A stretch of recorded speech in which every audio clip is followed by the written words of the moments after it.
Ei, boa tarde, tudo bem, pessoal? Boa tarde, professor Fernando. Boa tarde. Boa tarde. Boa tarde, professor. Muito bom, muito bom. Compartilhei um material com vocês, não é? Aquele primeiro capítulo. Sim, também consegui fazer a leitura, professor. Ah, que ótimo, perfeito. Eu também, tô professor. muito Eu li, assim, contente. não li muitas vezes, né? Mas consegui finalizar. Ah, que ótimo. Beleza. Apareceu minha tela aí? Sim. Apareceu sim, professor. Bacana.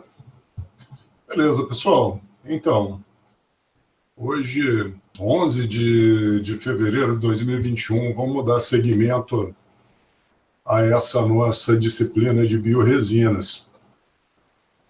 Legal. Isso daqui é um material que eu acho que vocês já têm, né? A parte da bibliografia básica. Eu passo isso tudo para vocês também daqui a pouco. Compartilho esses slides com vocês.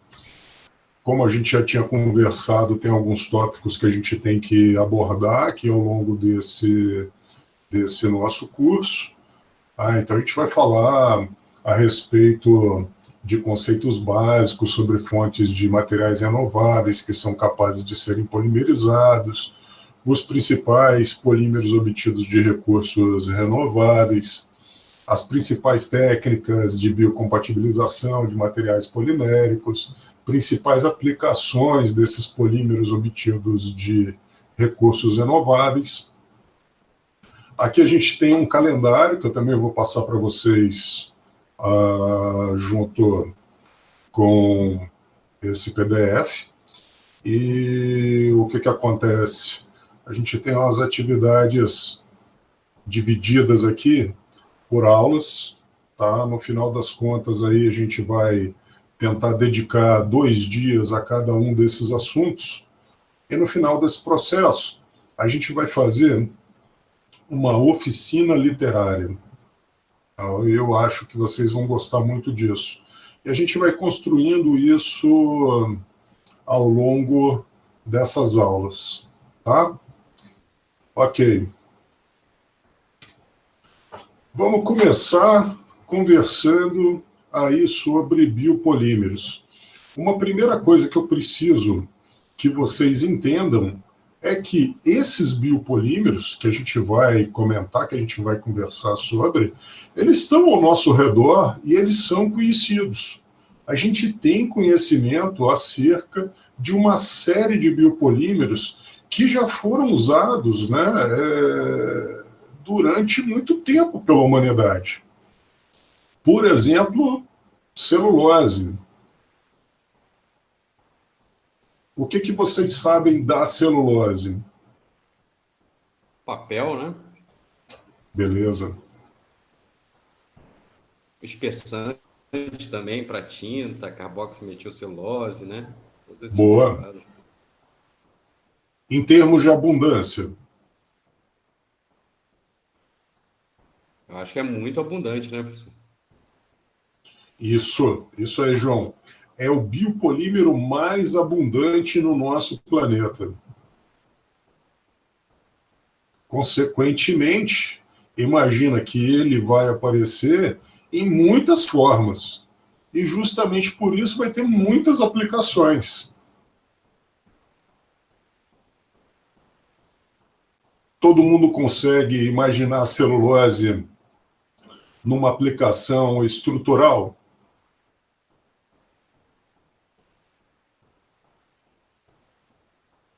Que tipo de estrutura a gente pode construir usando algo que é feito majoritariamente de celulose? Ah, madeira? Então, desde os navios, né, até os edifícios.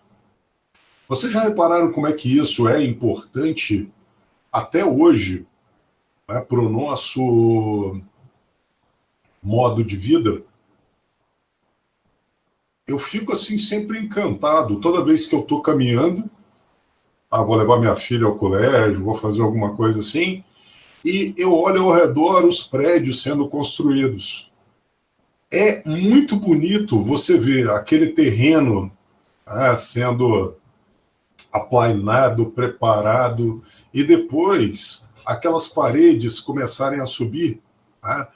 E sempre escoradas por madeira. Imagina fazer subir um prédio de não sei quantos andares sem madeira à disposição.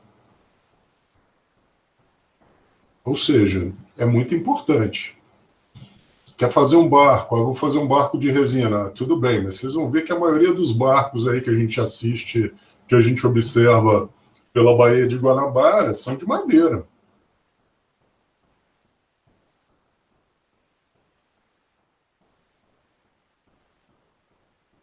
Mais alguma coisa aí da celulose? Tem um negócio que é muito importante da celulose que permite, de verdade, que a gente viva como a gente vive. Papel? Show, João. Isso daqui foi uma revolução, né? Conseguir preparar papel e guardar conhecimento em papel, nossa, é uma coisa realmente fantástica. E se vocês pararem para pensar em relação a tempo de armazenamento, isso daqui é surpreendente. Em condições adequadas de umidade, né, sendo bem controlado aonde isso daqui é guardado, o papel pode durar milhares de anos. Não tem nenhuma outra mídia que a gente faz que tenha a mesma durabilidade. Eu vou guardar meus dados num CD. Tadinho. CD vai riscar, DVD, sei lá, né? Acho que nem tem mais isso, né? Ainda tem um negócio desse aqui no computador, mas acho que ninguém mais usa. Vou guardar meus dados num CD. Aí você pega o CD, dá uma riscadinha na superfície dele, acabou o dado. Vou guardar meus dados num flash drive. A coisa mais fácil de acontecer com isso daqui, até porque é pequeno, é ser esquecido em algum lugar. Vocês já repararam a quantidade de mensagem que vem aí? No próprio Instituto? Encontrei um pendrive não sei aonde. Então, é isso aí. E aquilo, né? Nunca salvem tudo num pendrive só, né? Pelo amor de Deus, que senão o negócio pega. Tá? Perde informação fácil. Eu já vi gente fazendo isso, eu realmente não entendo qual é o objetivo de você plugar isso num computador, abrir um editor de texto, digitar um texto diretamente aqui dentro, salvar aqui dentro e depois botar isso no bolso e levar embora. Cara, a chance de você perder a tua dissertação, a tua tese é grande, tá? Então não façam isso, por favor. Maravilha. Quitina. Quem já ouviu falar da quitina? Casca de camarão. Isso! Né, professor? Maravilha, é isso aí, da Nós casca de fungos camarão. também. Isso, muito bom, muito bom. Maravilha. A quitina, poxa, ela é super importante, né? Principalmente depois que a gente transforma ela em quitosana. Uau, isso é muito legal. E é um biopolímero muito, muito abundante. Olha só que coisa interessante. Principalmente porque, nesse caso, a gente pode ter uma ideia já direto de resíduo. Muitas vezes, muitas pesquisas no Instituto já foram feitas assim. As pessoas iam buscar as casquinhas de camarão, tratavam as cascas de camarão e transformavam na quitosana que elas precisavam. Então isso daí, olha, está ao nosso redor. É o tipo da coisa que a gente consegue ver, né, com facilidade. E a gente vê mesmo, até naquela imagem dos flamingos, né, todo mundo já viu, né, o flaminguinho todo bonitinho, todo vermelhinho, né? É porque ele come muito desses crustáceos. E esses pigmentos que estão ali presos na quitina tal, vão se acumulando, né, nas peninhas dos bichos. Ótimo. E esse outro aí que está girando, o tal do DNA?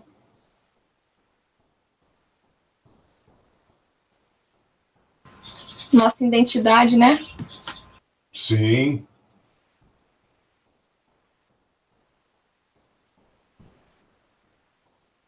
de praticamente tudo como nós vamos ser. Ótimo. Em outras palavras, isso daí é um repositório de informação gigantesco, né? Olha que coisa legal.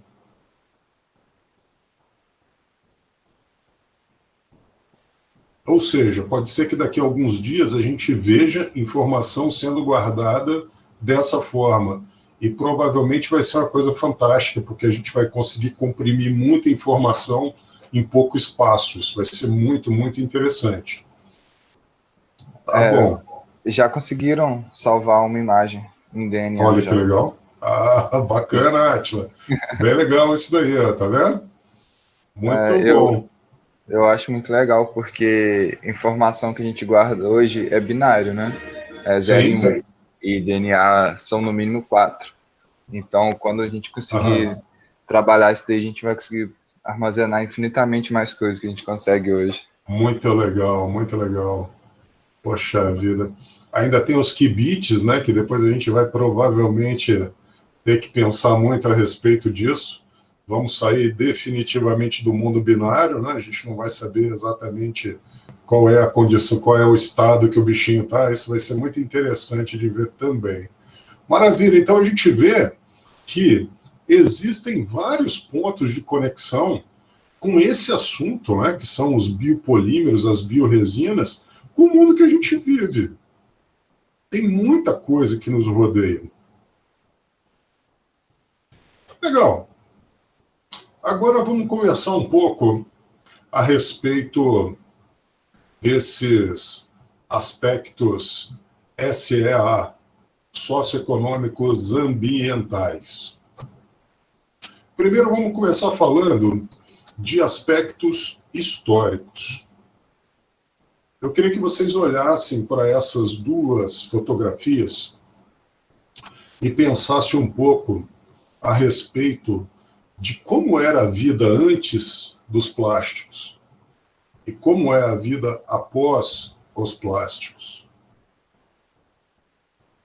E isso daqui é um tópico de hoje, tá? Então eu quero ouvir cada um de vocês falando a respeito disso. Posso falar, professor? Pode, claro. Sim, dá para ver que antigamente era muito enlatado, né? E, de certa Sim. forma, com o passar do tempo, causava contaminação do alimento em si. Não sei se você Sim. concorda, mas o metal pode reagir, né? Sim. Então, causava muita contaminação. Já hoje, o plástico, eles reclamam do plástico. Tem certos plásticos utilizados só para alimento, né? Para embalagem de alimentos. E, tipo assim, se for falar, o tamanho de contaminação é bem menor quando comparado, né? Sim. Bastante interessante esse ponto de vista. Quem que continua a ideia aí da Leni? Eu. Boa tarde. Vai lá, Johnny. Não, é o seguinte, né? Como até acho que a Leni estava comentando, acho que ela estava falando, realmente, né, no passado você tinha muitas questões dos embutidos. E tinha uma coisa que é interessante do ponto de vista econômico, que quando você tinha ali os enlatados, até vidros, materiais mais escuros, você não tinha noção de como é que estava a substância lá dentro, como é que estava o produto lá dentro. Né? A questão visual, muitas das vezes, era perdida. E contribuía, por exemplo, né, do alimento estar estragado, a pessoa nem saber disso e ter vários problemas de saúde, infecções alimentares, porque não sabia, não tinha noção ao certo de como é que estavam as substâncias lá dentro.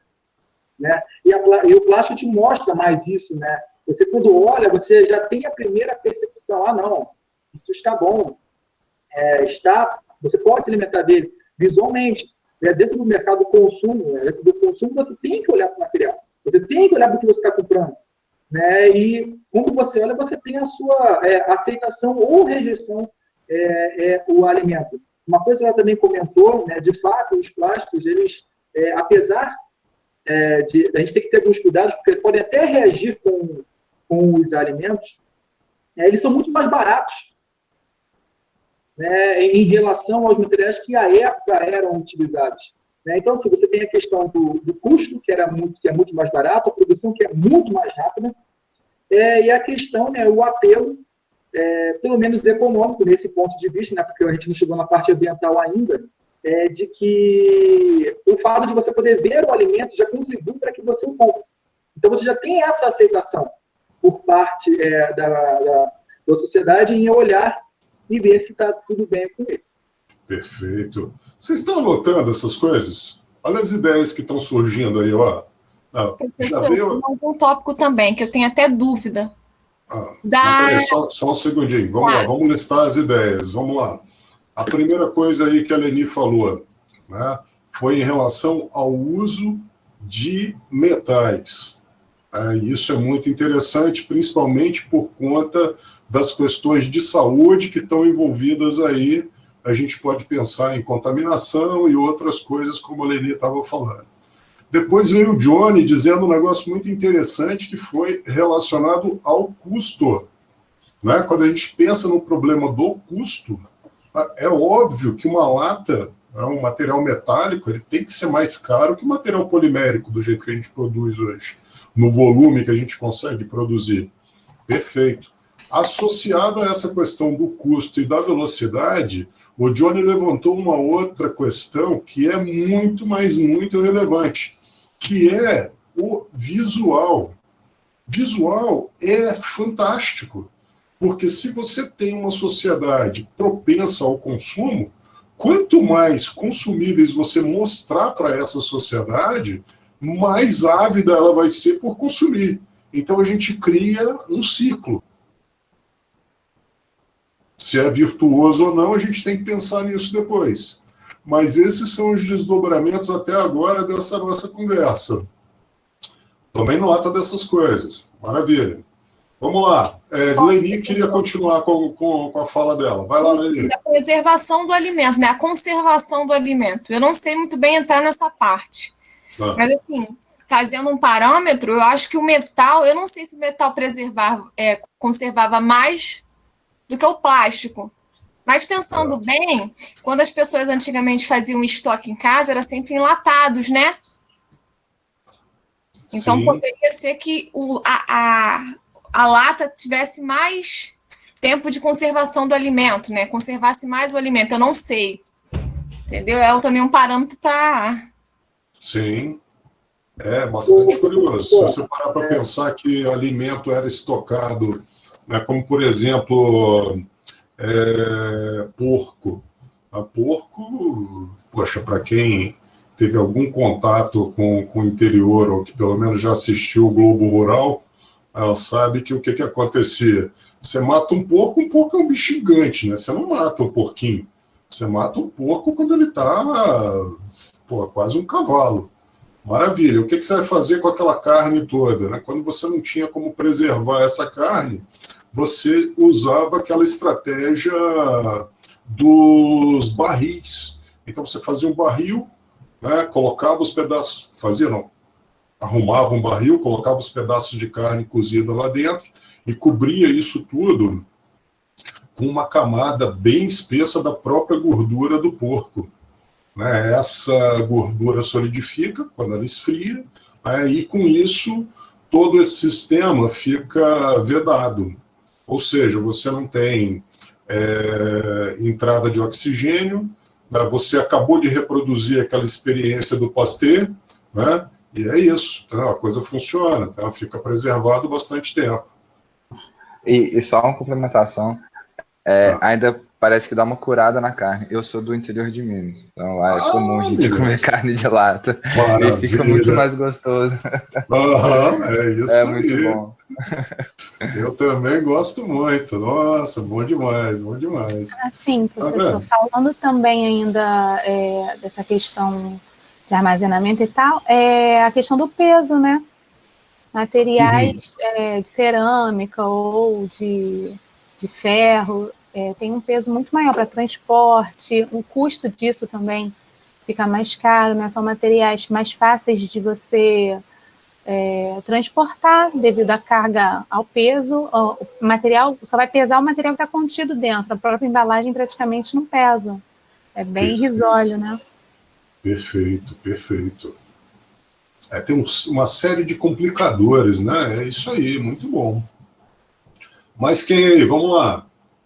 Continua Professor, falando. também dentro do que a Ana Paula falou, eu Ah. consigo enxergar uma dificuldade, né, nesse transporte, porque o material plástico ele se torna mais sensível.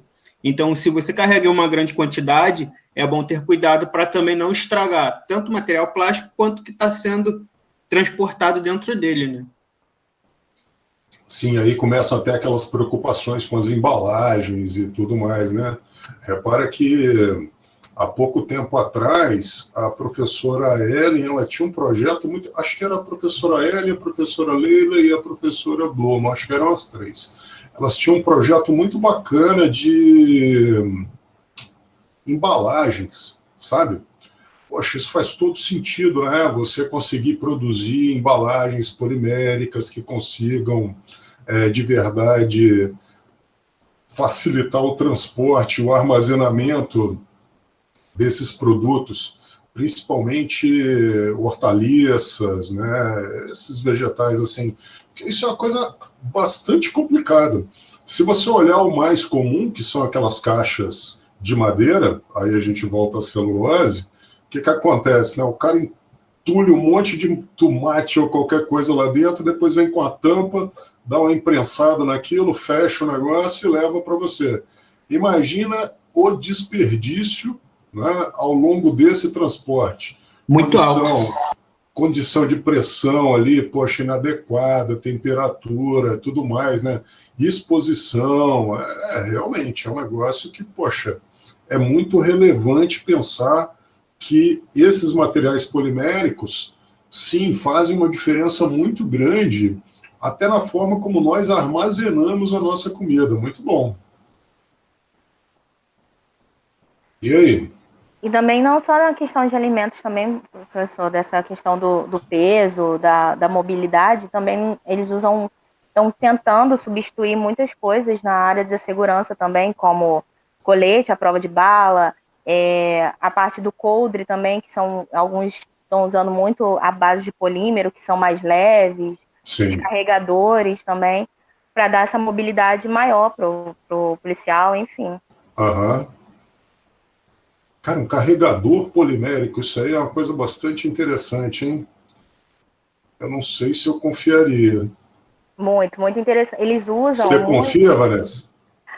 Então, eu confio, porque Ah. o uso do polímero na substituição dos carregadores de metal justamente para se acontecer alguma queda e algum veículo pesado passar por cima, o metal ele tende a amassar mais fácil do que o material polimérico. Isso Certo. pode danificar, pode atrapalhar também a saída do projétil, enfim. Legal, legal. Sim. Cara, bastante curioso. Eu, sinceramente, não imaginava isso acontecendo, nem acontecendo tão rápido assim, né? Do jeito que você está falando, parece que já é uma coisa que está em processo. Bem legal. Mas aqui no Brasil é muito difícil de achar isso, professor. Os produtos são muito importados, né? Ah, sim. Nossa, não. Além de importar, você tem toda uma sorte de legislação aí que não é fácil de ser vencida, não. O negócio é complicado mesmo. Bem complicado. Agora, que coisa, né? Bem legal isso daí, poxa. Agora vai ser curioso ver depois de conseguir uns carregadores plásticos, ver eles ainda sendo vendidos, né, como armamento, e não como peça. Isso é outra coisa muito doida, cara. Eu fico sempre muito pasmo com essa história. É um negócio de outro mundo.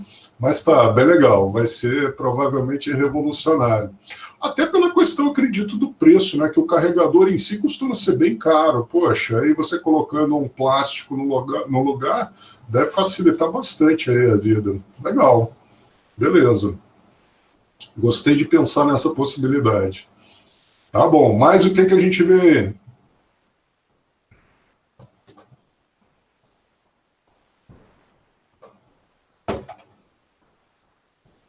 Quem que não falou ainda? Tem um monte de asinha aparecendo aí, eu não sei quem é quem aí no negócio. Professor Fernando?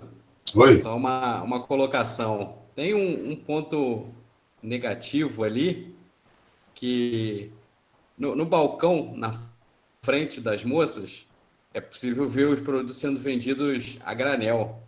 Sim. Isso não acontece depois nessa transição, quando os produtos passam a ser vendidos em embalagens extremamente descartáveis, né? Aham. Isso aí da venda a granel é um negócio muito legal, né? E é uma coisa que, de certa maneira, tem uma tentativa de retorno, né? O Aham. pessoal levar a sua própria embalagem buscando uma redução, mas é uma coisa que apareceu nessa transição também. É um aspecto relevante, porque ele toda a complicação de resíduos, né? Sim.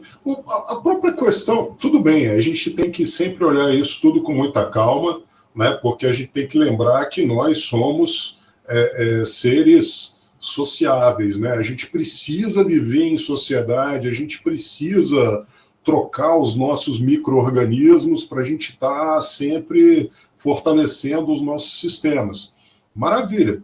Só que assim, ali, com certeza, né, você tem uma situação que é muito propícia à troca de micro-organismos, né, comprando pequenas quantidades, manipulando e entregando, né, o que em si pode ter esse lado positivo de deixar a gente mais forte, mas também tem um outro lado que é o controle da qualidade desse alimento, né, a tal da segurança alimentar que a gente fala tanto hoje, que realmente pode ser comprometida, né? Imagina alguém com alguma coisa mais brava ali passando, né, biscoitinho de um saquinho para outro, né, e isso sendo distribuído ali pelos consumidores. É um negócio realmente assustador. Professor, Oi? desculpa te interrompendo, mas isso que o senhor acabou de falar é importante porque eles conseguem estar prolongando o tempo de vida útil do alimento, além de estar protegendo contra a alimentação, o que não acontecia nos tempos antigos, né? Bacana, bacana.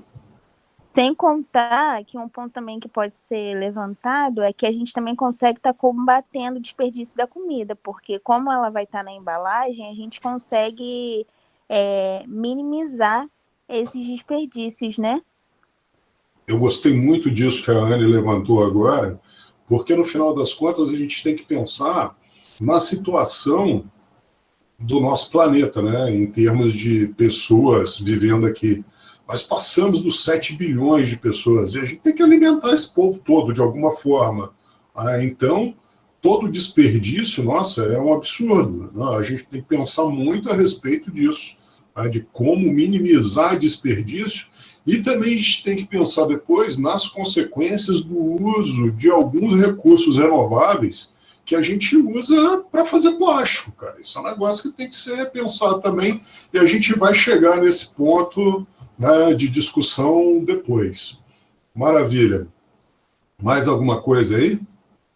Professor, eu não sei muito sobre a parte de reciclagem, mas eu acredito, assim, numa visão bem ampla, que parece que a reciclagem dos plásticos ele é bem mais fácil do que a reciclagem a tentativa de uma reciclagem de metal, se é que tem como reciclar ele, né?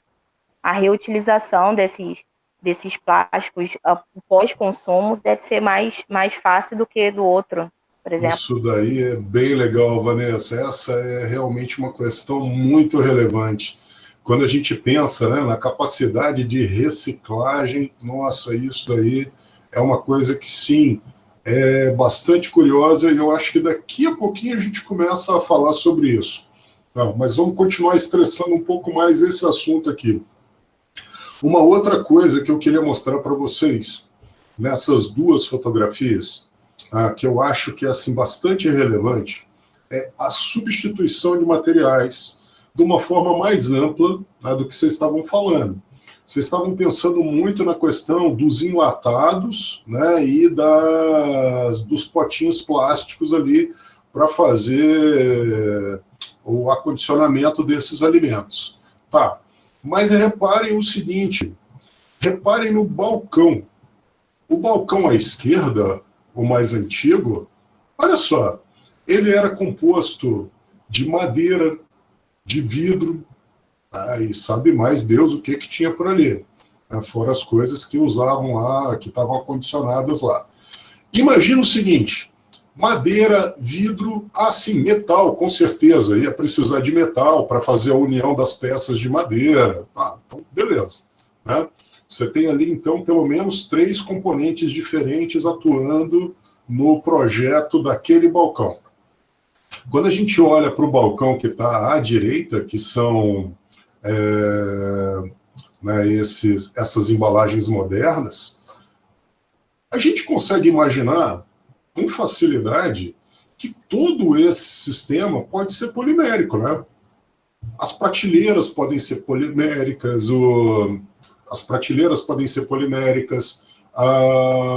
os suportes dessas prateleiras podem ser poliméricos, as embalagens que estão sendo mostradas lá são poliméricas. Olha só que coisa interessante, como que esses polímeros permitiram que a gente substituísse uma série de materiais, né, metálicos, cerâmicos e por aí vai, por uma classe só.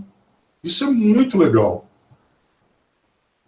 E isso gera uma versatilidade que, poxa, ela é fantástica. A gente pode pensar o seguinte, expandindo dessa foto aí, desses alimentos, a gente pode pensar para o mundo em que a gente vive. Tudo que tem ao nosso redor hoje, cara, tem algo polimérico, é impossível não ter. A porta que está atrás de mim, né, o verniz que pintou a porta, a carcaça do meu computador, as roupas, e por aí vai. Olha só que coisa curiosa, né?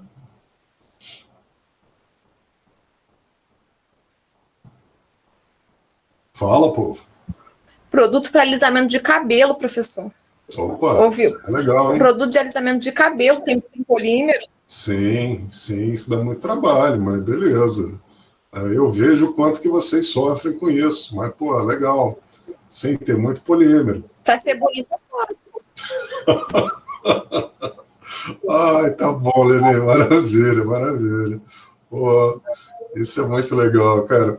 É muito curioso ver isso, né? Porque essa aí é outra indústria fantástica, caramba, que assim tem muito desenvolvimento, né, dos polímeros aí dentro dessa indústria cosmética, que, nossa, é fenomenal, com certeza. Tá bom. Então, mais alguma coisa que vocês estão vendo aqui?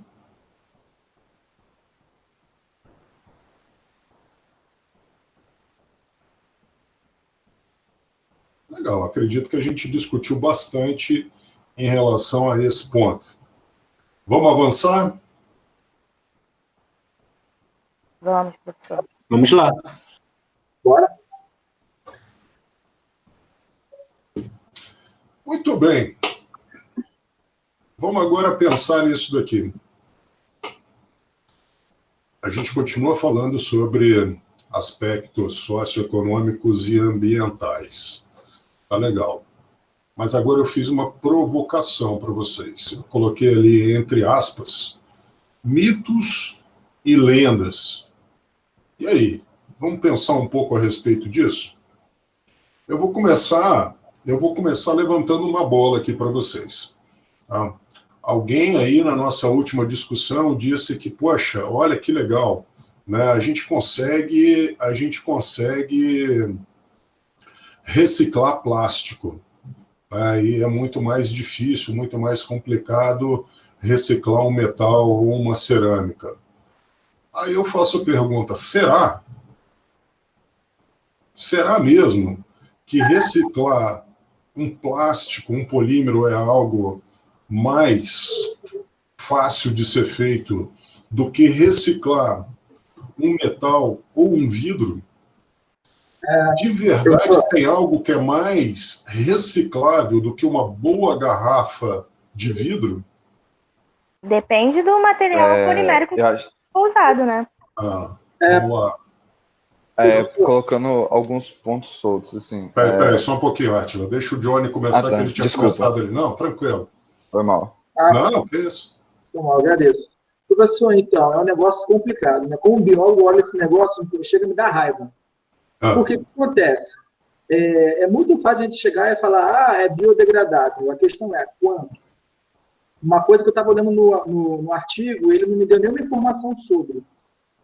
Legal. Os 3 rejeitos principais liberados numa biodegradação são o gás carbônico, metano e água. Quem é que está fazendo isso? São os micro-organismos. Por quanto estão fazendo? Não sei. O quanto indo para a natureza? Também não sei.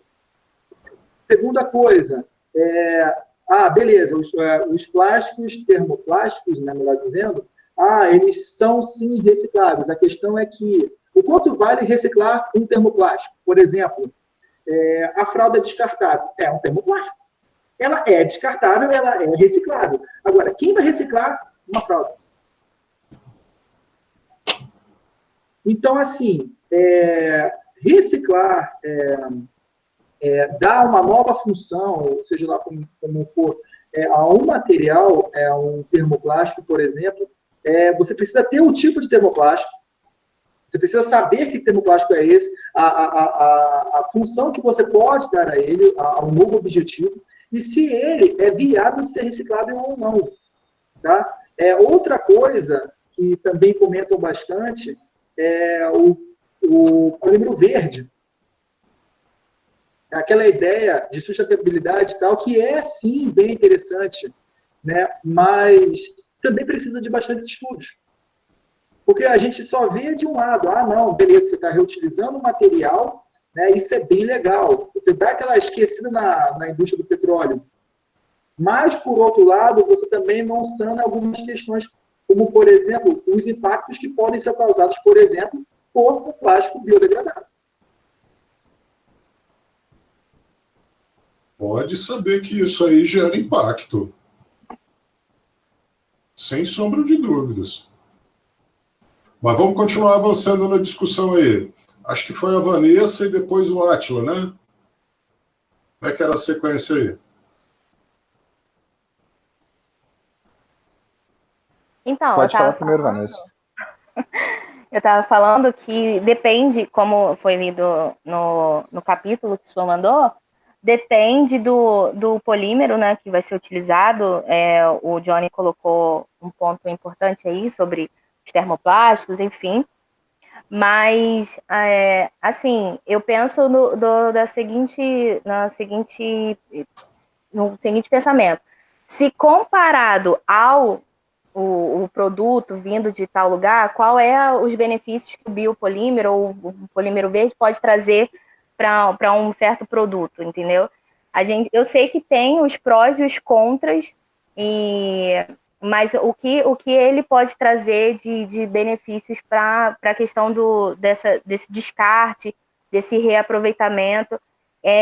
No capítulo que eu li, em algum momento, que eu não lembro, não sei mais ou menos aonde que está escrito, mas eu sei que teve uma parte que um parágrafo fala que ele absorve ou retira cerca de 2,5 toneladas de dióxido de carbono da atmosfera. Isso é muito bom, se comparado a um produto que é da área petrolífera, entendeu? Então, assim, tem realmente esses prós e contras, mas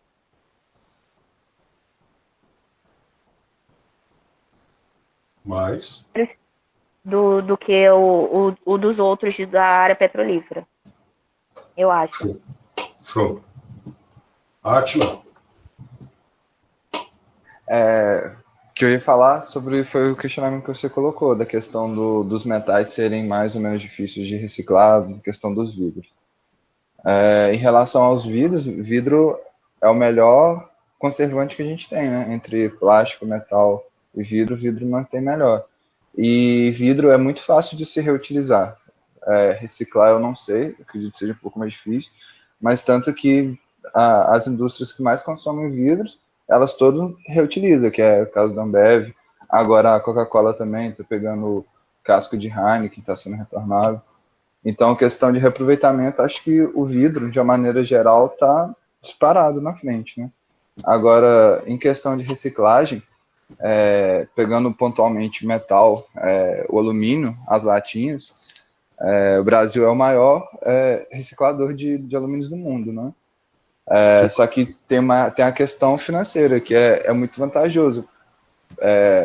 Não só para quem vende a lata, mas para quem recolhe a lata e vende para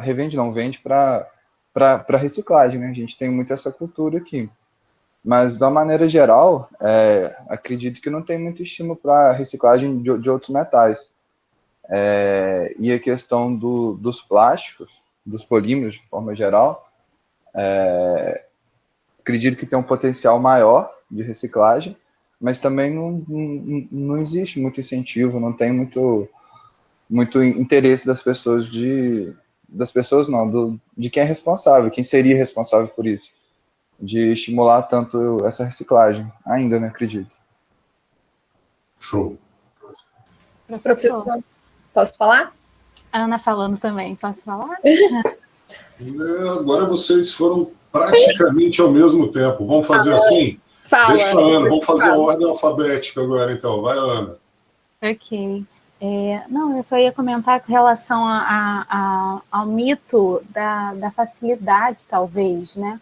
Porque requer muito investimento e os biopolímeros, os estudos são recentes, o interesse é recente. Os cachorros latindo aqui, desculpa. Devido à escassez, né? A possível falta do petróleo e tal. Então, os estudos são novos. Existe toda uma mudança de uma mentalidade que tem que ser desenvolvida no Brasil, principalmente, e mundialmente também, né? Então, tem que ser pensado N fatores para que sejam viáveis. Como o senhor mesmo disse, o custo ainda é muito alto, requer investimento, às vezes sai muito mais caro do que utilizar o que já existe. Então, é tudo político também, né? Requer muito, assim, onde vamos investir, enfim. E aí a gente fica aqui no meio disso tudo estudando para criar alternativas, porque são opções ótimas, mas requer estudo e investimento. E crescimento ainda nessa área, né? Ainda falta muita coisa. Sim. Muito bom. Lene.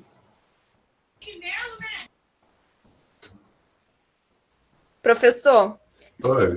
a questão que eu queria também levantar é da bandeira do biodegradável, né? Sim. A biodegradabilidade depende bastante do ambiente que aquele material vai ser inserido, né? Ah, com certeza. Sim. Depois, no seu descarte. Então, sim. Igual numa matéria passada, o professor estava perguntando de um material que foi descartado em um lugar X, com umas condições, e material que foi descartado em outro lugar com outras condições. Como que seria a biodegradação dele? Depende bastante do local, né, de descarte, Claro. E das condições favoráveis, né? Sim, com certeza. Só lembrar do PLA, que é o que a gente mais fala. A PLA é biodegradável. Sim, é biodegradável em condições microbiologicamente ativas, com uma certa temperatura, porque senão ele não vai. Isso daí é uma coisa que tem, sim, tem muita condição de contorno. Você está certíssimo, é isso aí. Uhum. Mas quem? Eu queria aí falar mais dessa parte de se o metal pode ser melhor ou não para reciclar que o plástico. Aí eu lembro de uma disciplina que eu assisti com a professora Len, ela falava reciclar, quase material pode reciclar. Aí também depende da viabilidade econômica, né? Então, por exemplo, se no Rio é muito importante reciclar PET, porque tem empresa, tem toda uma cadeia logística para isso. Sim. Então, é bem importante. E também depende, por exemplo, o que o artigo fala, e também fala, depende que tipo de plástico é. Porque se, por exemplo, é um material composto, é muito mais difícil de fazer a reciclagem se é só feito, por exemplo, de um monômero, né? E aconteceria o mesmo com qualquer tipo de material. Então, por exemplo, o Tetra Pak é mais difícil, às vezes, a reciclagem por isso, porque é um material composto de vários materiais que fazem mais difícil a reciclagem. Então, acontece o mesmo com os polímeros, é mais difícil, e se contém coisas como, por exemplo, a cor, não? É mais fácil fazer a reciclagem do que é translúcido, que tem alguma cor, não? E também é importante ter em conta que, por exemplo, o vidro tem a coisa que é mais pesado. Então, quando vai fazer toda a cadeia logística, vai consumir mais combustível. que, por exemplo, o plástico, não? Então, isso também tem umas implicações ambientais e econômicas que também vai diferenciar quando se vai fazer, ou se é mais fácil ou não fazer a reciclagem com metais, vidro, que o plástico. Então, acho bem importante também ter em conta isso. Perfeito. É bastante complexa essa situação, e é isso. A gente tem que tentar pensar isso por todos os lados, com certeza. Agora, vamos pensar no seguinte também. Quando a gente pensa, está falando a respeito dessa questão de biodegradável, tá? De verdade, faz sentido a gente ter itens de descarte rápido que são feitos de materiais biodegradáveis? Se a gente pensa numa sociedade mais sustentável, não está na hora da gente repensar esse nosso ponto de vista também?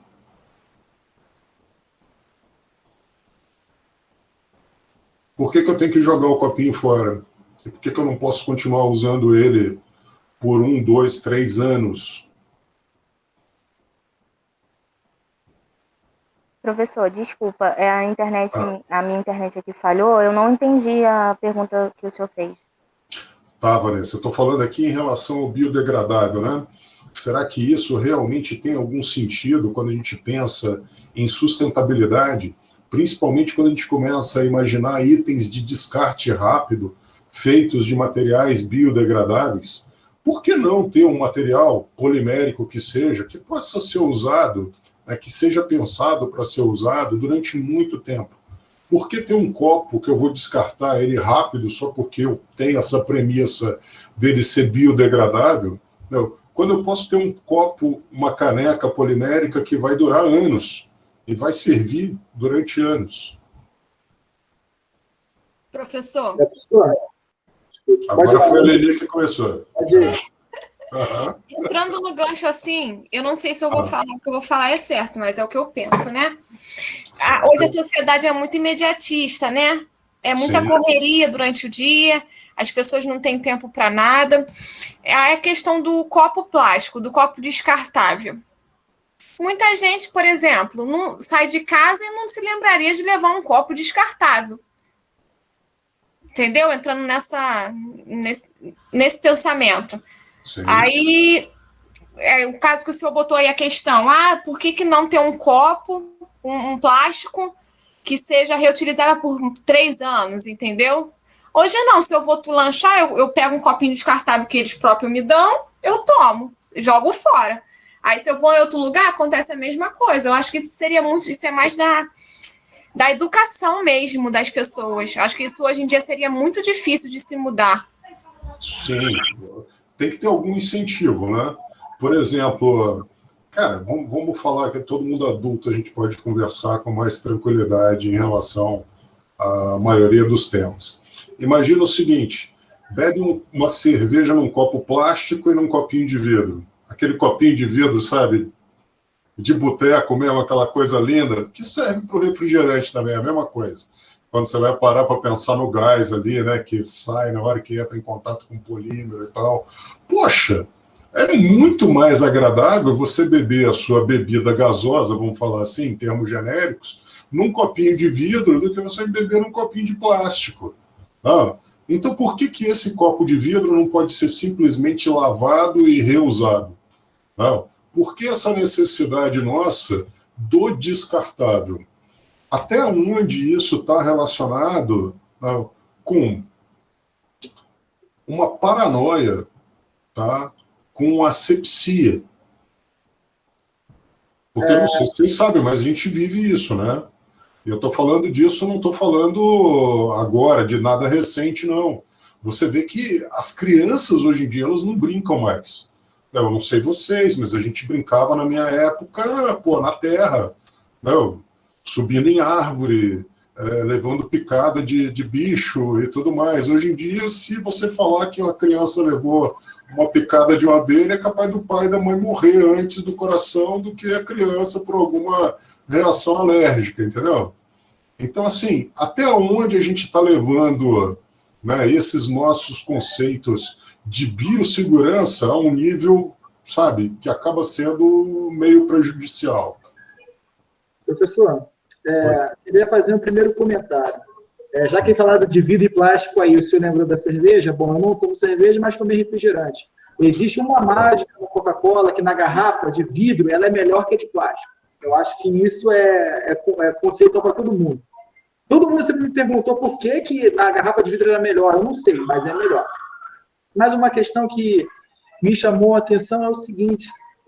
Aí no Rio de Janeiro, né, enquanto eu estava aí, rolou uma lei, nem sei se vigora ainda, mas eu acho que foi só no estado do Rio ou no município, enfim, que começou a botar o canudinho de plástico, né, pelo de papel, né, pelo reciclável. Sim. E aí eu fiquei por um bom tempo reparando no que eles estavam fazendo.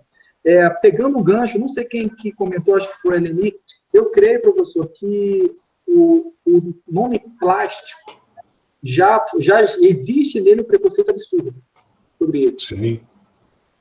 Você utilizar e você dar um fim nele. Mesmo que esse fim seja reciclado, mas você tirá-lo dali. E muitas das vezes a gente passa por uma coisa que a gente foi criado assim. Né? Existe essa neura justamente porque, não, o plástico ele é um problema, o plástico ele causa isso, mas na verdade nunca foi o plástico. Se a gente, por exemplo, tivesse uma consciência de reutilizar o plástico que nós temos, por exemplo, um copo, esse copo que você tem aí, que você pode utilizar uma vez, normal, de polipropileno, seja lá qual for, você podia utilizá-lo por semanas, e não simplesmente você ir pegar uma água ou tomar de um negócio fora, no mesmo instante. Aquela ideia que ficou como descartável, por outro lado, também traz o seguinte, né, pelo fato dele ser bem produzido, né, e ser barato, ser descartável se torna mais fácil. Se fosse algo caro, a gente também não descartaria. Quando é um material de vidro, quando é um material que existe um valor atribuído alto ali nele, a gente tem um cuidado diferente com ele. O canudo de papel é muito ruim, a Beleza está falando aí, quantas vezes eu fui tomar aquele negócio, o negócio estava diluindo na minha boca. Um negócio horrível. Então, assim, legal, eu entendi o que eles estavam querendo fazer. Né? É uma atitude interessante de ser feita. Né? Mas eu também não procurei muito saber o que eles fizeram após isso. Né? Como é que era o processo de tratamento daquele canudo após ser utilizado? Isso chegava alguma coisa lá, porque já deteriorava na nossa boca. Então, assim, o que chegava lá? Entende? Então, assim, existe essa neura, tá, de que o plástico ele é um problema, mas como, na verdade, pegando no gancho principal da Eleni, é uma questão de educação nossa. Eu acho que a gente entendesse melhor que o plástico ele tem uma função importante para a gente, para pensar, por exemplo, o plástico ele tem um bom tempo de vida na natureza, né? O tempo de degradação dele toma muito, é muito grande para ele ser degradado. Então, olha só, se ele toma muito tempo para isso acontecer, por que a gente não fica com ele por mais tempo? Fazendo um gancho aí no teu comentário a respeito dos canudos, é curiosíssimo, né? Porque isso é um negócio aqui do Rio de Janeiro. Aí eu pego as crianças, por exemplo, saio, vou ali num shopping em Caxias, e as crianças ficam encantadas, porque tem canudo de plástico lá. Eles falam, nossa, pai, que legal, canudo de plástico. Aproveita, cara, que aqui em casa a gente não pode usar. E uma coisa que eu li, infelizmente eu não tenho mais a fonte, mas era uma notícia de um jornal aí, algum tempo atrás, as pessoas falando em como que a proibição do canudo de plástico aumentou o consumo dos copos plásticos. Então, assim, no final das contas, você está trocando uma massa menor de plástico por uma massa maior de plástico que vai ser descartada inadequadamente também. É um problema de educação? Eu acho, é um problema de educação. Mas a gente tem também um problema, gente, e aí isso é uma visão muito minha, tá? Que é um problema de regulação estatal. A gente tem regra demais e é simplesmente impossível para o legislador conseguir entender reviravoltas, desdobramentos, melhor dizendo, dessas propostas de lei, cara. Isso aí é um negócio muito, muito complexo, entendeu? Você tem toda uma cadeia humana aí se movimentando e que, de repente, ela é impactada por uma ideia que é uma ideia boa, é uma ideia bonita de alguém, mas que pode levar a desdobramentos que a gente não imagina. Isso é uma coisa muito interessante. Aí, nesse aspecto, eu ando me sentindo meio anarcocapitalista esses dias, sabe? Eu ando achando esses papos bastante interessantes. Isso é uma coisa que a gente tem que pensar, entendeu? Até que ponto que, né, você tentar regular tudo realmente leva a algum ganho. Não sei, isso é uma coisa bastante curiosa. Não é para ninguém ficar aborrecido comigo, não, tá? Anarcocapitalismo não é xingamento, é um negócio que, poxa, se vocês tiverem oportunidade, pesquisem um pouco sobre isso daí. Vai ser, acho que vocês vão achar também bastante interessante. Legal. Mais alguma coisa do biodegradável? O Johnny que falou, né, do DBO e do DQO. Quem que falou isso aí? Fernando, um ponto que é relevante com relação a esse biodegradável, que ele não é de jeito nenhum uma panaceia, né? A gente tem esgoto. Esgoto é uma coisa altamente biodegradável e os nossos problemas para tratar esgoto são imensos.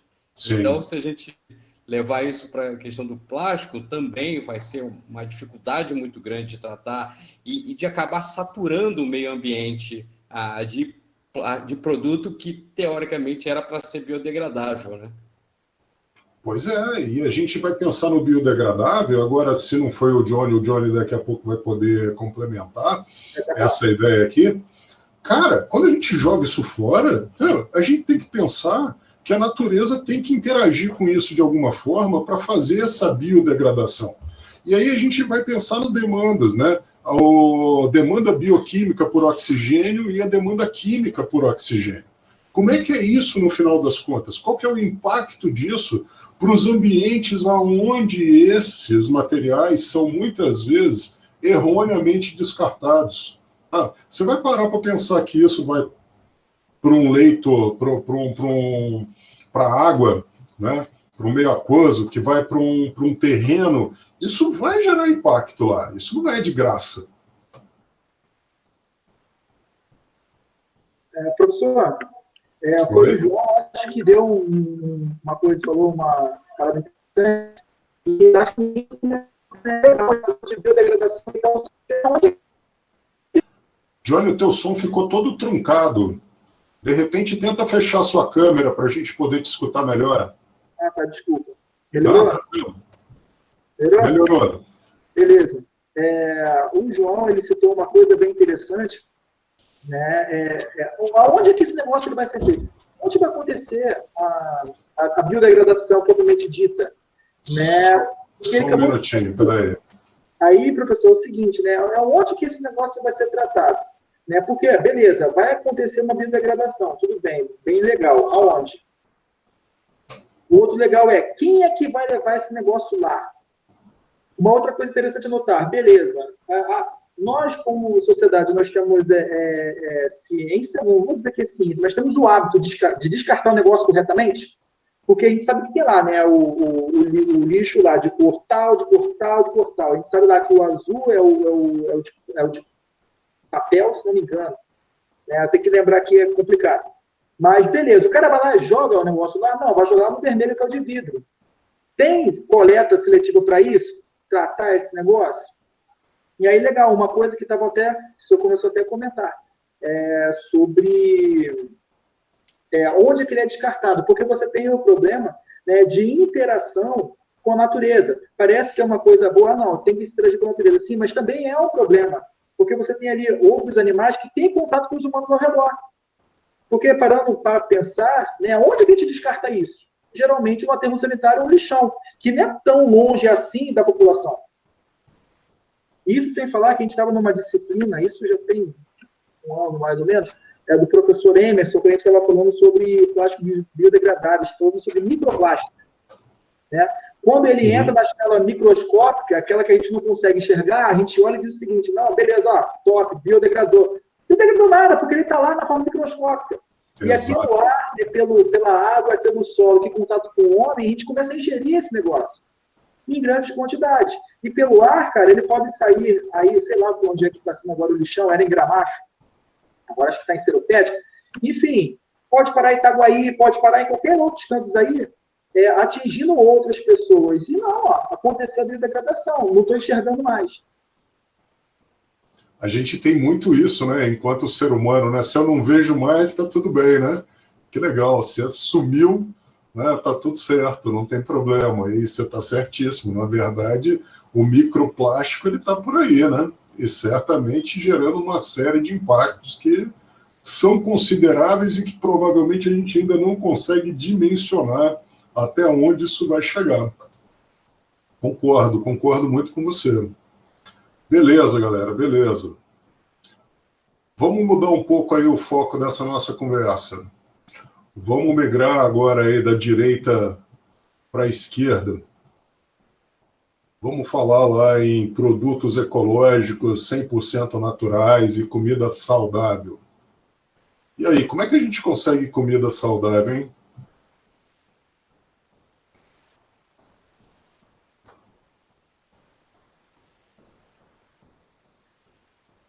Bom, professor, antigamente o conceito de comida saudável era comida de verdade, né? Hoje em dia, até a comida de verdade já não é mais saudável por conta dos transgêneros, por conta de agrotóxicos e do jeito que é cultivada. Hoje em dia, é comida boa só se for orgânica, que também tem um custo muito mais alto. Sim. E nem todo mundo consegue pagar, né? Bancar uma alimentação totalmente orgânica. Bacana. Eu acho que assim, a Ana Paula foi cirúrgica no comentário dela, porque, poxa vida, ela falou do problema e dos desdobramentos desse problema aí. Quando a gente para pensar em comida, e no final das contas a gente está falando em produção, e produção de muitas oleaginosas que também são úteis para o preparo de sistemas poliméricos, tá? A gente tem que imaginar que como é que ia ser a vida da gente se a gente não comesse a comida que a gente come hoje? Para pensar na situação. A gente tem realmente uma série de problemas e implicações aí, modificação genética de grãos, a gente tem a questão também do uso de uma quantidade cavalar de fertilizantes, a gente tem um problema do uso dos defensivos agrícolas, às vezes em quantidades também que são absurdas. E isso tudo causa impactos, e esses impactos certamente não são positivos, né? Quando a gente pensa em comida saudável, em algo que possa realmente nos fazer bem. Tá bom. Mas e se a gente cortar isso tudo? Se a gente cortar os defensivos agrícolas, se a gente cortar a fertilização, o que vai acontecer com a produção agrícola nossa? O que a gente teria que fazer para conseguir mais produção, tá? E aí é não só de comida, não, mas também de bens consumíveis, porque lembra, muito desses bioplásticos que a gente vai tratar, eles vão sair daí, tá? Quais seriam as alternativas? Alternativa 1, consumir menos. Quem quer consumir menos aqui? Ninguém. Ninguém, né? Isso aí, cara, é um negócio que, pô, geralmente tá, é algo estranho. Você vê, tem algumas pessoas que, de verdade, elas conseguem, tá, adotar esse estilo de vida minimalista. Mas a maioria de nós, eu tenho essa impressão, a gente não consegue fazer isso. É muito difícil. Depois que a gente começa a consumir no volume que a gente consome, a gente consome mais hoje em dia, a gente tem acesso a mais produtos do que os reis antigamente tinham. Isso é uma coisa assim, absurda. A gente, nós aqui, entendeu? Não, cara, isso é um negócio assim, revolucionário. E abrir mão disso é um negócio muito difícil. Então tá, você pode tentar forçar todo mundo a um estilo de vida minimalista, isso não vai acontecer, a não ser que aconteça uma desgraça aí no planeta inteiro, né, tá? Que a gente volte tipo para a idade da pedra, aí não vai ter jeito, você vai ter que viver assim, tá certo, mas por tua livre vontade eu acho que é complicado. Maravilha. A outra coisa seria, cara, não produzir, mas aí a consequência disso é óbvia, que vai morrer muita gente de fome. Não? A gente tem... Oi?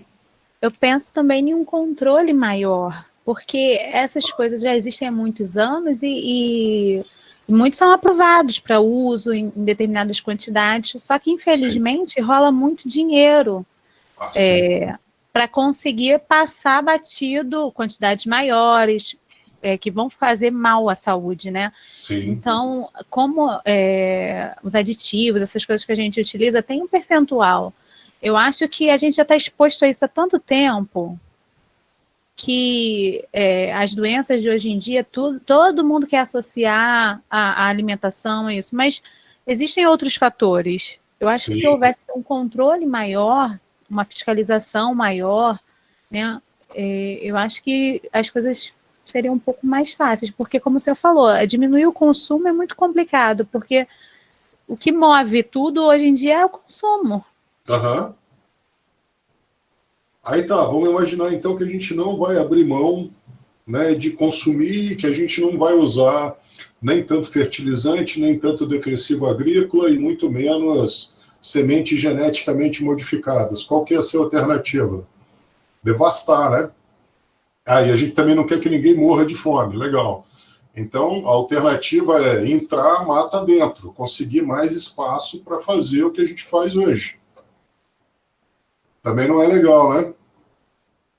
Eu ia comentar, professor, sobre os transgênicos, né? Mas já que o senhor descartou, não. Porque comenta. A ideia dos transgênicos, né, a princípio, era algo bem simples, né? Aumentar a produção. E por que era aumentar a produção? Porque você tinha aumento da população, a questão da superpopulação. Se você considerar o tempo, né, de produção dos alimentos naturais que nós temos, né, no nosso prato, arroz, feijão e derivados, outros vegetais ali presentes, toma tempo para isso. Né? E quanto menos tempo você tiver, mais gente vai morrer. Então, a ideia é o quê? É acelerar a produção para você conseguir alimentar esse povo inteiro. Ok. Né? Essa era a ideia dos transgênicos. E até então, uma ideia bem viável, é claro que precisa de muitos estudos para a gente observar, né, como é que os transgênicos vão atuar na vida do homem. Mas isso não foi só o problema. Por exemplo, quando a gente começa a falar sobre os defensivos juntos, os transgênicos eram uma coisa. Agora, quando você coloca os defensivos ao mesmo tempo em doses cavalares, você tem um outro problema. Então, assim, a ideia de, beleza, a gente está produzindo muito. O senhor citou aí que, realmente, né, se a gente for para pensar, se os reis dos tempos antigos olhassem para a gente que seria reis e eles não. Mas fato é, a necessidade naquela época era a menor necessidade que nós temos hoje. E para ter uma produção maior, a gente tem utilizado de recursos que têm prejudicado também. Como, por exemplo, os defensivos.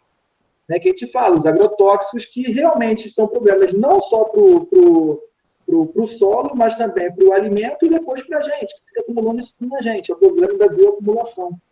Então, os transgênicos foi uma ideia interessante.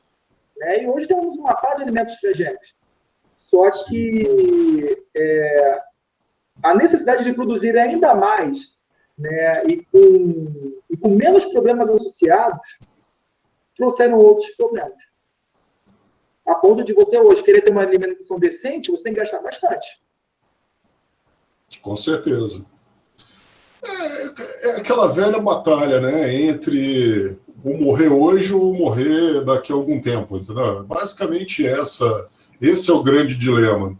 Não, eu morro hoje de fome ou eu morro daqui a 10 anos de câncer, entendeu? Isso é uma coisa que tem que ser pesada. É claro que na medida que a gente pode minimizar isso tudo, vale muito a pena. Não, mas esse é um problema que é intrínseco do nosso tempo. Então, não tem como a gente fugir desse negócio. Então, toda vez que a gente falar em comida saudável, né, em produção ecologicamente correta, né, de itens agrícolas, a gente tem que abrir muito o olho, porque tem derivações disso daí que a gente, de novo, não consegue entender todas elas, tá? Isso é um negócio que é muito, muito complicado. Tá? Merece ser analisado com bastante calma, tá? Antes de se tomar qualquer decisão em relação a isso aí, do tal do saudável, 100% natural e ecológico, e produto ecológico. As consequências podem ser terríveis. Legal. E aí da energia verde? Qual é a fonte de energia mais ambientalmente correta que a gente conhece? Hidráulica? Hidráulica. Quem que falou isso? Fui eu, João. Ô, João. Pô, João, legal, cara. Isso aí parece ser uma coisa bem limpa mesmo, né? Mas imagina só, quando você tem que construir uma represa de um tamanho gigantesco lá, né, afogar 1 bilhão de árvorezinhas que estavam no lugar, pô, tirar gente que morava lá, levar para outro lugar e tal, é um impacto considerável, né? Sim, não, com certeza. Tem vários problemas associados, né? Geração de metano, depois das árvores que estão degradadas. Bem lembrado. Isso aí. Professor, a gente pode falar, desculpa, João, não sei se está certo, mas a gente pode falar que os combustíveis fósseis, não sei, petróleo, carvão mineral, gás natural, porque eu sei que eles é uma fonte de energia muito utilizada hoje, né, no mundo, então, não sei. Sim, mas, assim, são muito usados, Andy, você está certíssimo em relação a isso, mas quando a gente pensa em energia verde, é mais complicado. Porque, sim, repara, o que a gente está fazendo? A gente precisa, né, desses combustíveis fósseis para que a gente possa viver do jeito que a gente vive. Tá?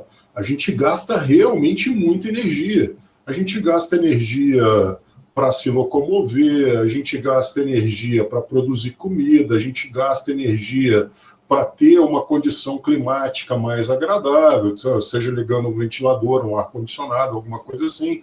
A gente gasta energia para tudo quanto é lugar. Maravilha. Então, sem essas fontes, né, de energia fósseis, ia ser muito, muito complicado a gente viver do jeito que a gente vive hoje. E vocês vão ver que tem uns desdobramentos aí que realmente são muito estranhos. Quando, por exemplo, as pessoas começam a falar, não, vamos substituir o carro, né, com motor de combustão interna por um carro elétrico.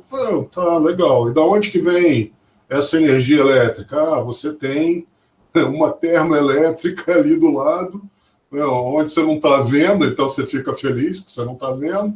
Né? Ela queima combustível fóssil lá, gera energia elétrica, que é transmitida até a cidade onde você está, se sentindo um cara muito ecologicamente correto, plugando, né, aquele cabo elétrico, né, nas baterias lá do teu carro. Cara, sério mesmo? Acho que não é por aí, né? Professor, e a reciclagem térmica dos lixões? Isso é legal também, olha aí, isso é bacana. É uma coisa assim que a gente tem que considerar, né? Esse aproveitamento energético a partir do metano que é gerado nesses lixões e tal, sim, bacana. Não, é uma energia com um cunho mais renovável, tá legal, maravilha, mas isso ainda seria uma energia verde? Cara, tá vindo, né, de um negócio que provavelmente a gente não vai conseguir aproveitar todo, né? Você não vai conseguir canalizar esse metano todo, você não vai deixar de ter algum impacto associado, né, a esses aterros sanitários, é complicado. Mas o quê? Professor, eu considero bastante a energia eólica. Energia eólica, legal, sim, isso aí é bem bacana. Até a solar.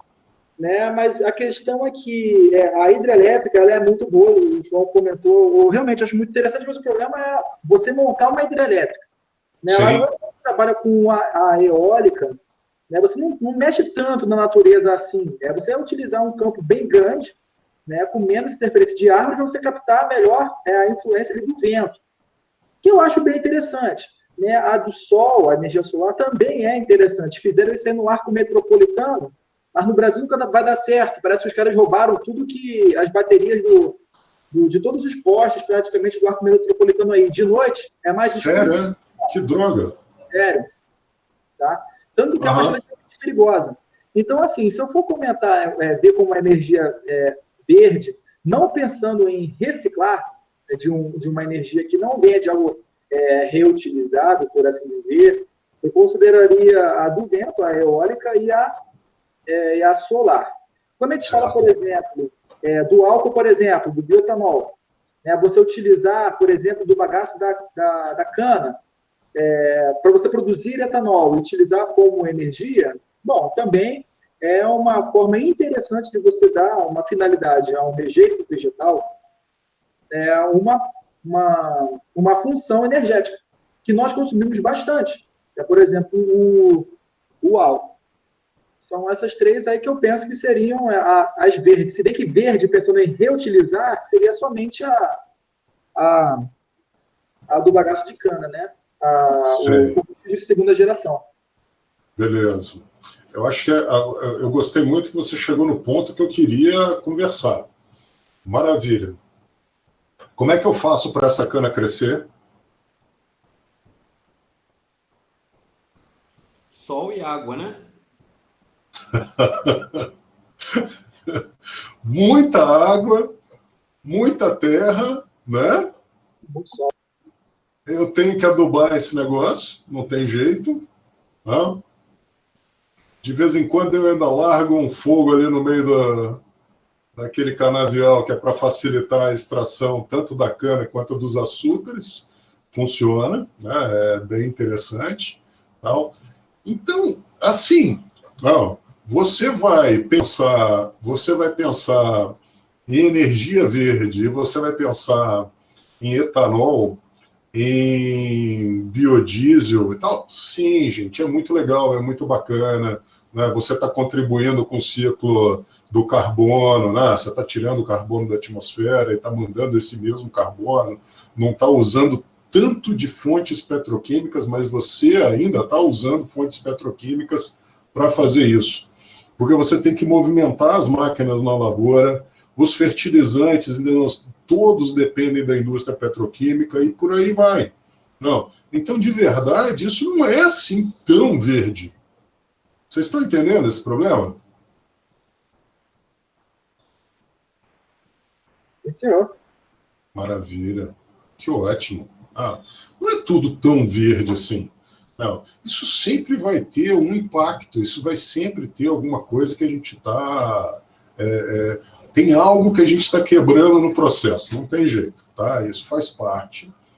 E é assim, as coisas são assim. Fazer o quê? Maravilha. O que seria energia? O que seria energia realmente verde? Do meu ponto de vista, energia nuclear. Não fissão, mas fusão. Só que a gente não faz isso ainda, tá? Então essa sim, um dia vai ser a energia verde de verdade. Você pegar 2 átomozinhos de hidrogênio, forçar uma colisão entre eles e transformar isso num diélio, coisa mais linda do mundo. Maravilha. No dia que a gente fizer isso, concordo. A gente vai poder falar que a gente tem energia verde. Tá legal? Antes disso, eu acho que sempre a gente tem que ter a perspectiva de que, cara, tem algum impacto rolando aí, não tem como não ter. Olha só, isso daqui não é uma busca pela verdade, não, tá? Cada um tá falando aqui a sua opinião, tá certo? E a questão a gente pode discordar um do outro, a gente pode concordar, não tem o menor problema. Não, o que a gente está tentando é trabalhar todas essas possibilidades, e em certa extensão chocar vocês um pouco também, que eu acho que isso é relevante. Né? O mundo nunca vai ser tão bonito quanto a gente imagina que ele pode ser. Tá? Sempre vai ter algum problema associado. E vocês ficaram quietos. Não sei por quê. Pode falar, Fernando, você é doido, energia nuclear. Oh, não, tudo bem, é uma opinião. Não tem problema. Professor, quando o senhor fala que a gente não tem, sempre vai ter realmente, falando para pensar, né, sempre um problema associado até com a produção de uma energia verde. Por exemplo, legal. Onde é que se faz essa fusão aí entre os hidrogênios? Você vai precisar de um lugar para isso. Sim, claro. Provavelmente você vai mexer no ambiente para isso. Não parece ser uma tecnologia fácil também. Não, tanto que a gente não tem isso até hoje. E assim, parando assim, bem friamente para pensar, né, é uma coisa que até a gente comenta dentro da aula de biologia, é o seguinte, né, como é que a gente consegue desenvolver sem gastar? Como é que a gente consegue, por exemplo, ter um desenvolvimento na sociedade, crescer, mas sem mexer na natureza? É difícil. Uhum. Eu acho que a ideia era o seguinte, né? Já que vai mexer, porque vai, era mexer menos. É isso. Agora, como é que... Sim, o manejo consciente, claro. Está citando. Tem um consumo mais consciente, uma produção mais consciente. De qualquer forma, você vai estar mexendo na natureza. Se vai ser com etanol, beleza. Para produzir a cana-de-açúcar em grande escala, você vai utilizar, além de tudo que você utiliza, a água, o solo, os defensivos, fertilizantes, mas você vai ter aí, seu álcool de segunda geração. Então, assim, a ideia é interessante. Eu acho que para a gente, pelo menos acho que vai ser melhor a gente entender o seguinte: a gente sempre vai estar mexendo na natureza. Não tem como você conseguir um negócio perfeito assim, gente. A gente não tem espaço para isso. Concordo plenamente com você, Johnny. Não tem como. Não. Na verdade, a gente não precisa olhar isso de uma forma maniqueísta, tá? Tipo, nós contra a natureza. Não é por aí. Não. Mas ter essa ideia ingênua de que a gente pode, chegar num nível de preservação e de consciência ecológica que, vai transcender tudo de humano feito até agora. Gente, fala sério, né? É complicado. Então, eu não vejo como. Talvez um de vocês consiga imaginar uma situação dessa perfeita, legal, toca para frente que vocês vão provavelmente revolucionar o mundo. Tá? Mas, por enquanto, não é o que a gente vive. Fernando, dentro dessa linha, eu concordo plenamente com o que você e o Johnny estão falando, até porque os recursos que nós temos, se você olhar desde os primórdios até agora, são da natureza. É impossível a gente querer algo tão perfeito sem ter que mexer na natureza, porque ela é o nosso meio de recurso.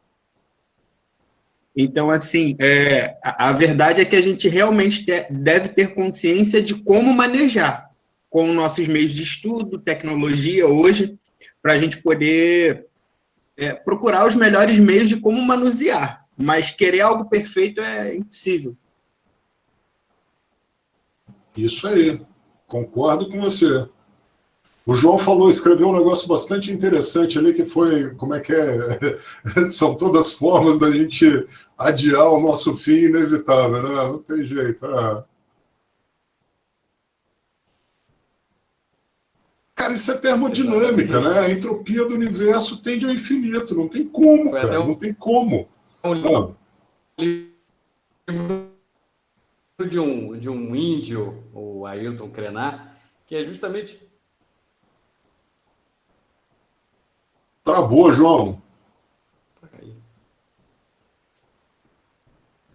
Não estou conseguindo te ouvir, João.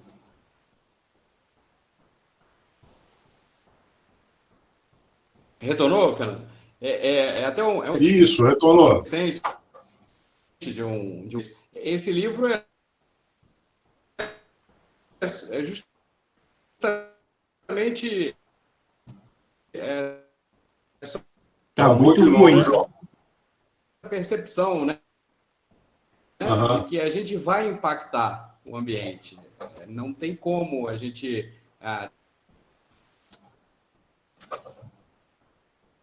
Com certeza, né? É impossível. Não tem como a gente não impactar o ambiente. A nossa presença na quantidade que nós somos hoje aí, em si já é um impacto, não tem como fugir disso. Maravilha.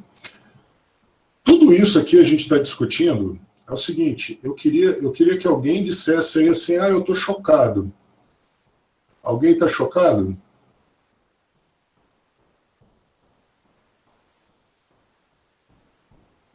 O João saiu da reunião, cara. Acho que isso daí é um sinal de que ele...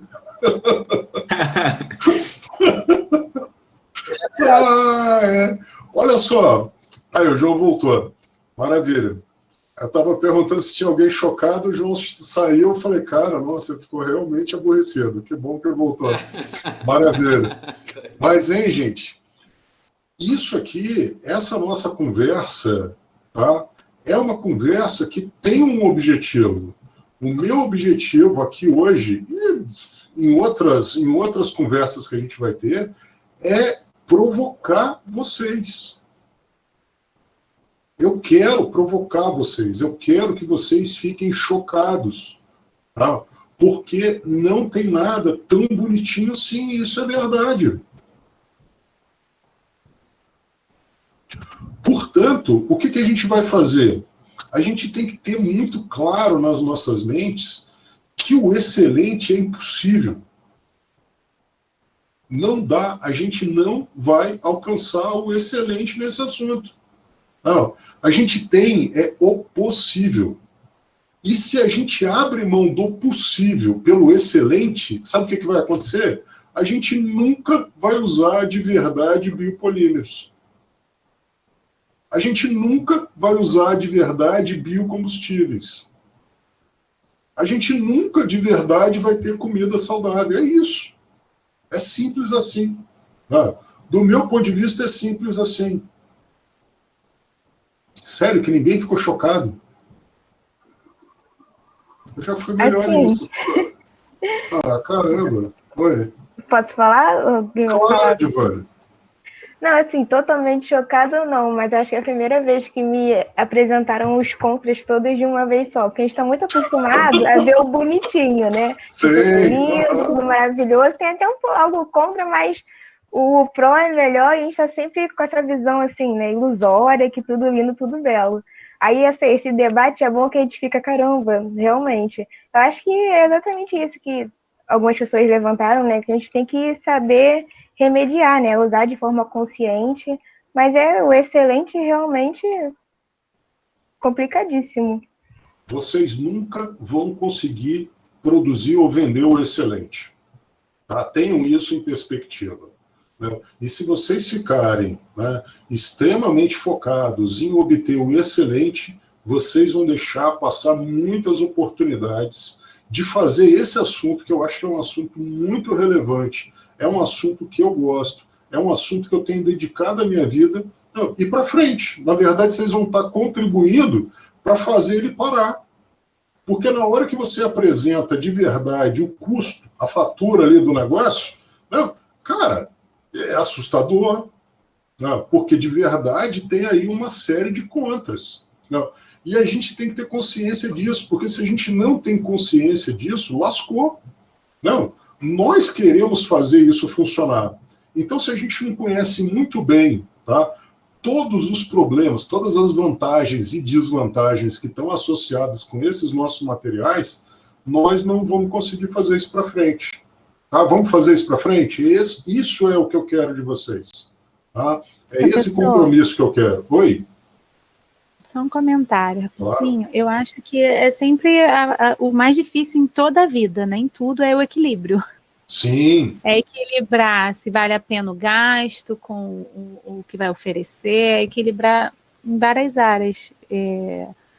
como o senhor falou, a gente nunca vai ter 100% de nada. A excelência é a perfeição, não tem como oferecer. A gente vai ter que tentar achar no meio de tudo isso as alternativas que são mais equilibradas e desse ponto em diante. E fazer avançar o que você quer que avance. Você tem que ter isso em perspectiva, você tem que ter isso na tua mente. Cara, vai ter algum problema, sempre. E aí? Né? Esse somatório, esse equilíbrio tá legal? Tá me ajudando a seguir para frente? Toca o barco. Toca o barco. E vai, porque você com certeza vai fazer diferença no mundo. É isso. Essa era a mensagem de hoje, tá bom?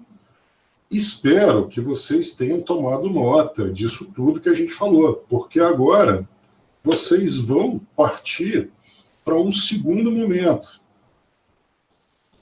Deixa eu sair dessa apresentação aqui.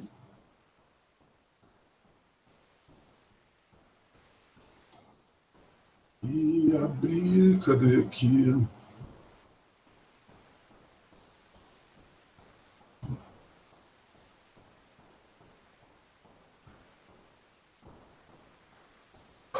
Galera, olha só. Eu preparei um formulário aqui, tá? E a ideia é que vocês desenvolvam esse assunto de forma escrita. Como é que vai ser isso? Vocês vão abrir o link do formulário, vão escrever o nomezinho completo de vocês, tá? Vão dar um título para essa discussão que a gente teve, tá? Que no final das contas aí, foi basicamente voltada hoje para os impactos socioambientais e econômicos, tá? Do uso desses materiais. Vão escrever objetivos a respeito desse assunto que foi tratado. Vão escrever uma frase ou duas a respeito da relevância que vocês acham do tema. Vão escrever um resumo a respeito disso que foi visto aqui. E isso daqui do estudo de caso não faz sentido agora. Saiu até aqui do obrigatório, tá? Aí vai rolar aqui depois conclusões e perspectivas, e claro, citem alguma referência, porque isso sempre é importante. Quanto que eu tenho que escrever? Eu tenho que escrever uma página, 2, 10, 20? Não sei, entendeu? Escreve uma, se você conseguir ser sintético a ponto, tá, de transcrever todas essas informações aqui que a gente compartilhou durante esse tempo, cara, escreve uma. Não se prendam muito na questão do textos muito longos, tá? Isso, de verdade, isso não vai fazer muito sentido. Tá? Mas é importante que vocês tentem abordar tudo que a gente conversou aqui. Não, escrever é a melhor forma de memorizar, tá bom? E eu quero que vocês memorizem isso. Outro ponto que é bastante importante e que certamente vai ajudar muito. Essa aula eu gravei, tá? Ela está gravada aqui. Eu não consigo mais usar aquele negócio do Google Meet, né, que cancelaram a gravação para a gente. Mas eu estou gravando usando o OBS Studio, é bem legal. Por isso que eu fico com duas imagenzinhas aparecendo aí. Uma que está gravando e a outra eu falando. Maravilha. Então a ideia é a seguinte, eu quero disponibilizar esse vídeo também. Tá? O outro, daquele nosso bate-papo da aula passada, né, eu disponibilizei, que não foi nem bate-papo, né, eu falei sozinho aquele negócio, né? Passei aquele tempo todo falando praticamente sozinho. Maravilha. Aí eu disponibilizei lá, entendeu? Eu tirei as imagens todas de vocês e tal, né, e tá lá. E eu quero disponibilizar esse também. Alguém tem alguma coisa contra a gente disponibilizar esse conteúdo? Professor. Eu não. Não, professor. Você está disponibilizando isso onde? No Classroom ou no Ava? YouTube. No YouTube? Ah, não, beleza. É porque eu perdi o começo da primeira aula. Aí eu não... Já está lá no canal. Lembra de curtir, se inscrever no canal, deixar um like, fazer aquele negócio. Canal antigo do senhor, né? Oi? É aquele canal antigo do senhor, que o senhor usava para aula de método. Isso. Tá bom. E lá tem métodos físicos, lá tem planejamento experimental, tem data mining, agora vai ter bioresinas, então tem um monte de coisa legal lá. Então, se inscrevam, compartilhem, façam esses negócios todos. Resolvido, mestre. Maravilha, que beleza. Gente, olha só, vamos encerrar por hoje, tá? Eu acho que tem muita coisa já aí que a gente discutiu, tem muitos raiozinhos saindo das cabeças de vocês, das mentes de vocês, tá bom?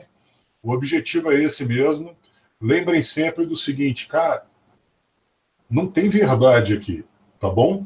Tem as nossas opiniões e a gente está tentando abrir as nossas mentes para transformar esse assunto em algo que realmente vai impactar. Tá legal? Tá ok, professor. Depois dessa aula, vamos passar o final de semana todo pensando sobre tudo isso que falamos na aula. Verdade, pensamento crítico no assunto. Putz, grilo, ele destruiu várias coisas que eu imaginava num período de menos de 2 horas, caramba. É tipo isso, é como falar com uma criança que Papai Noel não existe. A Vanessa falou tudo agora. Não pode fazer isso, é maldade, não façam isso. Maravilha. Gente, então, ó, foi um prazer conversar com vocês. Vocês são maravilhosos. Vamos tocar esse negócio aí que vai sair muita coisa boa desse curso, tá? Obrigado aí pela atenção, tamo junto. Bem, pessoal, por hoje é isso. Obrigado pela atenção. Até a nossa próxima videoaula. E por favor, não se esqueçam de deixar um joinha e de se inscreverem no canal.